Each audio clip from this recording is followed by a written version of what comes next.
안녕하세요. 부스러기 사랑 나눔의 사업개발팀의 최종렬 과장입니다. 이 영상은 KB 드림웨이브 2030 인지양성 중고등 장학사업 상반기 성장관리 멘토 온라인 간담회를 위한 자료입니다. 간담회 영상은 다음과 같은 순서로 진행됩니다. 기관 및 사업 소개, 사업 일정, 장학금 사용 및 보고서 작성, 그리고 기타 문의사항입니다. 먼저 사업 수행 기간인 저희 부스러기 사랑 나눔회에 대해 소개해 드리겠습니다. 부스러기 사랑 나눔회는 아동 중심, 현장 중심, 후원자 중심의 원칙을 바탕으로 활동하고 있습니다. 저희의 목표는 어린이들이 안전하고 행복한 미래를 꿈꾸며 무한한 가능성을 펼칠 수 있도록 성장을 지원하는 것입니다. 부스러기 사랑 나눔회는 산하시설인 아동복지연구소, 지역아동센터 시도지원단, 학대피해 아동쉼터, 아동보호 전문기관, 지역아동센터 등을 포함한 다양한 아동 연계기관과 협력하여 아동과 현장을 중심으로 실천하고 있으며 기부 문화의 확산과 아동보호, 아동인권을 옹호하기 위해 헌신과 협력을 통한 상생을 실천하는 단체입니다. KB 드림 웨이브 2030은 KB국민은행의 대표적인 사회공헌 사업입니다. 이 사업은 미래의 주인공인 청소년들을 지원하여 미래의 인재를 형성하고 사회적 가치를 창출하는 것을 목표로 하고 있습니다. 저희가 진행하고 있는 KB 드림 웨이브 2030 인재양성 중고등 사업은 저소득층 청소년들에게 장학금을 지원하여 교육비 부담을 경감하고 학습 능력 향상 및 진로 개발을 지원하는 사업입니다. 이 사업은 전국의 중학교 2학년부터 고등학교 3학년까지 성적 및 특기 우수 청소년들을 선발하여 학습과 진로 분야에서 성장할 수 있도록 돕습니다.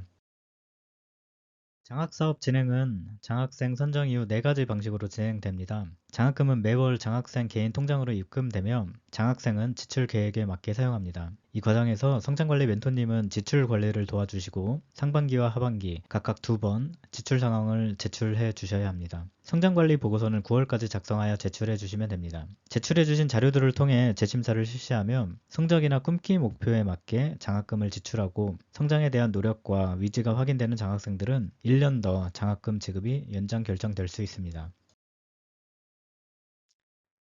세부 일정은 다음과 같습니다. 장학금 지급은 매달 말일경인 30일과 31일에 지급이 됩니다. 특히 12월 장학금은 11월 말에 11월 장학금과 함께 지급됨을 알아두시기 바랍니다. 장학사업 기간 동안 제출해 주셔야 되는 서류는 첫째로 성장보고서, 두 번째 장학금 사용내역 보고서, 그리고 세 번째, 아동의 사전, 사후 설문조사입니다. 장학금이 선정된 직후에는 아동의 통장사본과 아동 사전 설문조사를 제출해 주셔야 합니다. 성장보고서의 경우 9월 말까지 제출해 주셔야 하는데 성적장 학생이 2학기 성적 확인이 어려우시다면 1학기 성적 확인서만 제출해 주시면 되겠습니다. 이때 아동 사후 설문조사는 꼭 잊지 말고 함께 제출해 주시기 바랍니다. 장학금 사용 내역은 2번에 걸쳐서 제출하셔야 합니다. 6월까지 사용한 내역은 7월 31일까지, 그리고 7월부터 12월까지 사용하신 내역은 12월부터 1월 말까지 제출해 주시면 됩니다. 또한 성장관리 멘토 간담회는 6월과 10월 2번에 걸쳐 실시가 되고 10월 간담회를 통해 지출 결과 보고에 대한 안내를 중심으로 말씀을 드릴 예정입니다. 7월부터 10월까지는 대학생 선배 장학생들이 서포터즈를 조직하여 활동합니다. 추후 고3 장학생들의 신청을 받아서 진로 면접 및 자기소개서 준비 등을 돕는 계획을 갖고 있습니다. 이어서 보고서 작성에 대한 안내를 드리겠습니다. 장학금 사용 내역은 작년과 같이 상반기, 하반기 두 차례에 걸쳐 제출해 주시되 계산과 입력의 편의를 위해서 엑셀 파일을 제출해 주시면 되겠습니다. 이 현금출납부 엑셀 서식 파일은 간담회 안내 메일에서 함께 첨부드렸습니다. 장학금 사용에 관해서는 작년까지 학용품과 간식비에 각각 5%씩의 비율을 할당하여 사용하도록 하였습니다. 그러나 올해부터는 학용품과 간식비를 합쳐서 10% 이내에 자율적으로 사용하시면 됩니다. 이 부분은 간담회 사전조사를 통해 멘토님들의 의견을 최대한 반영한 사항입니다. 학용품 10%와 장학금 10%가 아니라 전체 장학금의 10% 이내에서 학용품과 간식비를 사용할 수 있다는 점을 강조드리고 싶습니다. 성장보고서 제출은 작년까지 아동과 멘토 그리고 보호자까지 모두 제출하셔야 했지만 올해에는 아동과 멘토만 작성해 주셔서 제출해 주시면 됩니다. 장학금 사용에 대한 안내를 드리겠습니다. 5월에 추가 선정된 장학생들은 3월부터 소급하여 6월에 함께 지급될 예정입니다. 장학금은 필요하시는 경우 사업기간 내에서 일정 기간 모았다가 계획에 따라 사용하셔도 됩니다. 지출 기준은 1년 총액에 따라서 지출해 주시면 됩니다. 통장에서 발생하는 이자는 자유롭게 사용하시면 됩니다. 장학금을 지출하실 때 성적 그리고 꿈기 각각의 목표에 맞게 지출하셔야 합니다. 지출 증빙을 준비하시면서 유의하셔야 할 점은 통장 거래 내역과 실제 지출 일자가 일치해야 하며 각각의 지출에 따른 영수증은 함께 제출되어야 합니다. 지출은 체크카드 결제나 계좌 이체를 통해서만 가능하며 현금 출금은 허용되지 않습니다. 지출 보고서는 안내드린 대로 2번 작성하시면 되며 7월에는 상반기 보고를, 12월과 1월 사이에는 하반기 보고를 하시면 됩니다. 현금 출납부는 별도로 안내드리는 엑셀 파일에 작성하여 함께 제출해 주셔야 합니다. 서류는 온라인을 통해서만 접수하고 있습니다. 출력 시 내용을 확인할 수 없는 서류들이나 모니터 화면을 촬영한 자료들은 인정되지 않습니다. 장학금은 총 10회기에 걸쳐서 중학생에게는 150만원, 고등학생에게는 250만원이 지급될 예정입니다. 장학금 사용은 목표로 잡은 진로에 따라 교육비와 간접교육비, 진로개발비를 지출하시면 됩니다. 제한 항목은 장학금 전체를 기준으로 지출해 주시면 됩니다. 예를 들어 교통비는 10%로 중학생은 최대 15만원, 고등학생은 최대 25만원까지 사용하실 수가 있습니다. 간식비와 학용품 구입비는 합쳐서 10%로 중학생 15만원, 고등학생 25만원까지 지출하실 수가 있습니다. 고3 장학생은 장학금 40%에 해당하는 100만원을 대학 입학 준비금을 위한 적립금으로 사용하실 수가 있습니다. 장학금에서 사용할 수 없는 항목을 안내 드리겠습니다. 노트북과 태블릿 PC 등 전자기기 구입은 전공과 목표에 관계없이 허용되지 않습니다. 또한 통신비, 휴대폰 간편결제, 생일선물, 회비, 생일잔치 등 경조사 비용, 볼링, 당구, 헬스 등 단순 스포츠 비용과 연극 영화 감상 등 여가문화 활동비는 지출하실 수가 없습니다. 또한 적금과 보험상품 가입, 펀드, 주식 구입 용도에도 지출하실 수가 없으며 미용, 위료, 재활, 약재, 안경, 패션 잡화 구입비 등 생활비에도 사용하실 수가 없습니다. 사용 가능한 상세 항목을 안내드리겠습니다. 먼저 교육비로는 학원비, 교재교구 구입비, 인터넷 강의비, 과외비를 지출하실 수가 있습니다. 꿈기 장학생들은 특기 적성과 관련한 교육비와 학원비를 지출하여 주시고 희망하는 진로에 해당하는 용품은 교육비 항목에 포함하여 사용하셔도 됩니다. 헬스장 비용은 지출하실 수 없는 제한사항에 포함되지만 체육과 관련된 장학생에게만 허용될 수 있음을 안내드립니다. 교구나 교재 등을 구입하실 때에는 영수증을 통해 품목을 명확하게 확인할 수 있어야 합니다. 간접교육비로는 기숙사비, 독서실, 스터디카페 이용료 등에 사용하실 수가 있습니다. 단 기숙사 식대비는 간접교육비가 아닌 간식 및 학용품 구입비 항목에 해당하여 해당 항목의 10%의 한도에 맞게 지출하셔야 함을 명심해 주시기 바랍니다. 이어서 간접교육비에서 전공과 관련된 학습 프로그램이나 학습지 구독 비용에도 사용하실 수가 있으며 영수증에는 업체나 기관명이 기재가 되어 있어야 합니다. 그 밖에 학교에서 공식적으로 진행되는 수학여행이나 연수 등 행사에서도 지출하실 수가 있습니다. 진로개발비로는 자격증 신청료, 외국어 시험 응시료 등에 지출하실 수가 있습니다. 성적과 꿈기, 각각의 목표와 관련된 대회나 공모전 참가 비용 및 진로 관련 특강 비용에도 지출하실 수가 있으며 공식적으로 진행되는 참가비에 대해서는 영수증을 대신해서 가상계좌가 안내된 공문이나 가상계좌가 안내된 학교 안내문으로 대체하여 입금 확인증과 함께 제출해 주시면 됩니다. 간식과 학용품 구입 그리고 교통비 지출은 안내해드린 범위 내에서 각각 지출하실 수가 있습니다. 고3 장학생들은 대학 입학 적립금으로 최대 100만원까지 사용하실 수가 있으며 이에 대한 증빙 서류로는 대학교 합격 통지서를 제출해 주시면 됩니다. 대학 입시 원서 접수 비용으로도 장학금을 사용하실 수가 있습니다. 간담회 사전 설문조사를 통해 많은 건의를 주신 점에 대해 다시 한번 멘토님들께 감사 인사를 드리겠습니다. 이번에는 당장 적용하지 못했지만 내년에는 더욱더 다양하게 사용 가능한 항목의 범위가 넓어질 수 있도록 국민은행 측과 협의하도록 노력하겠습니다.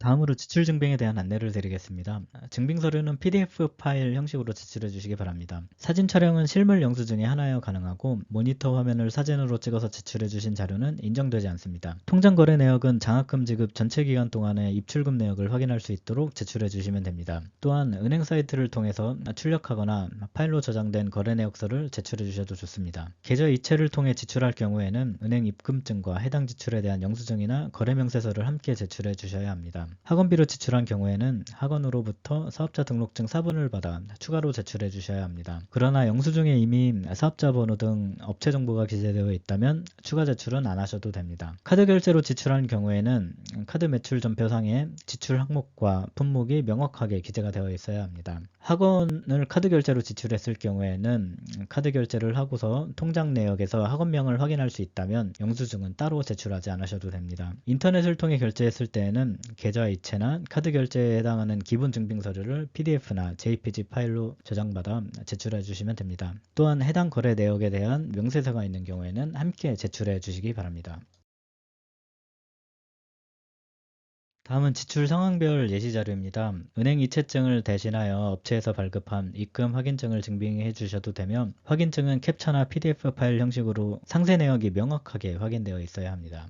다음은 학원비 증빙 예시 자료입니다. 이체를 통해서 학원비를 지출했을 경우에 영수증에서 학원 정보를 확인할 수 있다면 사업자 등록증은 별도로 제출하지 않으셔도 됩니다. 그 외 이체를 통한 지출은 품목을 확인할 수 있도록 별도의 영수증이나 거래 명세서가 필요합니다.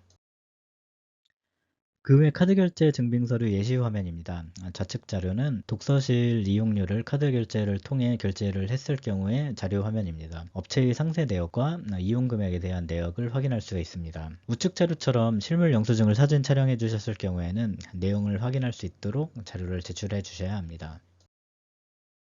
학교에서 공식적으로 안내가 되는 이체권에 대해서는 영수증 대신 공문서를 증빙해 주셔도 좋습니다. 통장 거래 내역은 통장 사본 대신에 은행에서 출력하거나 다운로드 받은 거래 내역서를 제출해 주셔도 됩니다.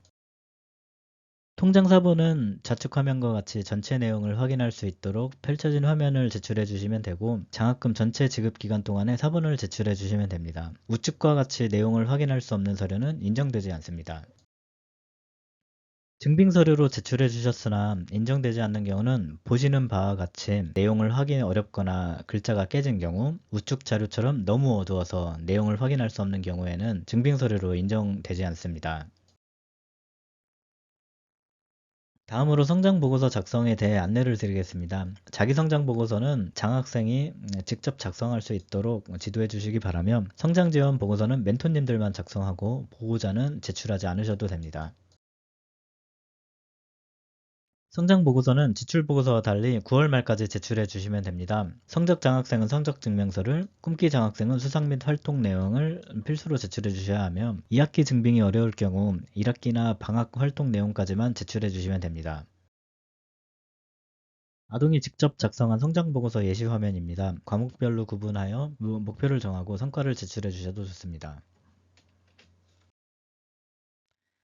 지역아동센터에서 제출한 성장관리 멘토 보고서 예시 화면입니다. 항목을 5가지로 나누어 활동 내용을 정리해 주셨습니다.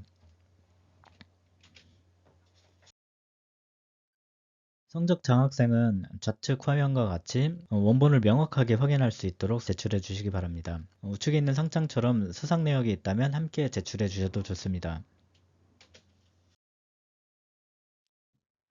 꿈기 장학생은 대회 수상 경험에 대한 상장을 제출해 주시면 되며 우측 화면처럼 아동이 활동한 사항을 사진과 함께 정리하거나 포트폴리오를 제출해 주시면 됩니다. 이어서 기타 문의사항에 대한 안내를 드리겠습니다. 담당자가 바뀌었을 경우에는 변경 전후 내용이 기재된 공문을 부스러기 사랑 나눔의 앞으로 메일로 발송해 주시면 됩니다. 별도의 첨부 서류는 없어도 되지만 공문 내용에 변경 전후의 멘토 이름, 직책, 연락처를 반드시 포함해 주시기 바랍니다. 장학생 통장이 바뀌었을 경우에는 변경된 통장 사본을 메일을 통해 제출해 주시되 담당자에게 사전에 연락을 주시기 바랍니다. 부득이하게 장학금이 중단되어야 하는 사유가 발생했을 경우에는 먼저 담당자에게 연락을 주셔서 내용을 전달해 주시면 됩니다. 중단 신청은 소속과 장학생 이름, 포기 사유가 기재된 기간 공문과 함께 장학금 중단 신청서를 별도로 작성하여 메일로 제출해 주시면 됩니다. 스쿨뱅킹이나 학원비 등을 납입하기 위해 부득이한 사유로 보호자가 따로 지출했을 경우에는 증빙서류를 갖추었다는 조건 하에 보호자 통장으로 해당 금액을 이체할 수가 있습니다. 이때 증빙서류는 영수증 등 기본 증빙서류를 포함해서 보호자가 지급한 내역을 확인할 수 있는 이체 확인증이나 영수증, 그리고 통장 사본을 함께 지출해 주시면 됩니다. 다음으로 사용 금액이 제한되어 있거나 불가한 항목에서 지출하셨을 경우에는 우선 초과된 금액만큼 다시 장학금 통장에 입금하셔야 되고, 불가한 항목에서 지출하셨다면 해당 금액만큼 다시 장학금 통장에 입금하셔야 합니다. 기타 상황으로 환불이 발생했을 시 통장 내역에서 환불과 관련된 입출금 내역을 확인할 수 있다면 별도의 영수증은 첨부하지 않으셔도 됩니다. 5월에 추가 선정된 장학생들을 비롯하여 모든 장학생들은 3월 1일부터 사용분에 대해 소급하여 지출할 수 있고, 이에 대한 증빙은 상단에 보호자가 대신 지출했을 때와 동일하게 준비하여 제출해 주시면 됩니다. 12월 마무리 시에는 학원비 등 교육비에 한해서 2024년 2월까지 선지출이 가능하고 해당하는 영수증을 지출해 주시면 됩니다.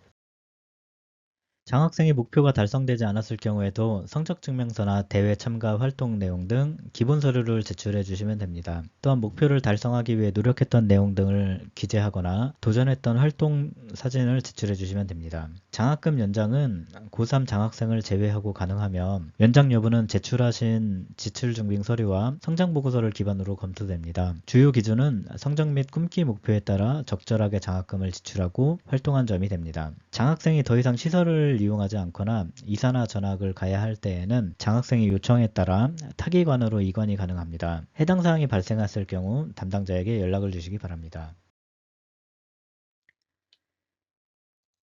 이상으로 상반기 온라인 멘토 간담회를 마치도록 하겠습니다. 바쁘신 와중에도 시간을 내어 시청해주신 점 진심으로 감사드립니다. 안내된 간담회 참석 확인 링크로 이동하여 설문에 응답해 주셔야 간담회 참석이 인정됩니다. 반드시 참여해 주시기 바랍니다. QR코드는 다음과 같으며 핸드폰 촬영을 통해서도 응답해 주실 수 있습니다. 답해 주신 모든 멘토님들께는 소정의 기프티콘을 발송드릴 예정입니다. 대단히 감사합니다.